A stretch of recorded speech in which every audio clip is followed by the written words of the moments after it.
তাকে বলেছিলেন যে আপনি আসুন, আপনি কিশোর থেকে রাজপথে নেবেন। বিএনপি স্বাধীনতার পক্ষে দল আওয়ামী লীগ দাবি করে। আপনারা ইতিহাস পর্যালোচনা করলে একদিন বুঝতে পারবেন স্বাধীনতার পক্ষের দল কোনটি। তার নাম হচ্ছে বাংলাদেশ জাতীয়তাবাদী দল। স্বাধীনতার ঘোষক তিনি ছিলেন সেই দলের প্রতিষ্ঠাতা।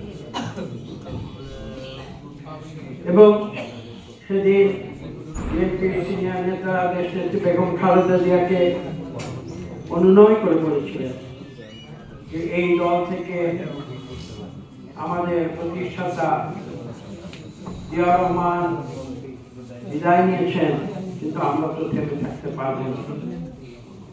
বাংলাদেশে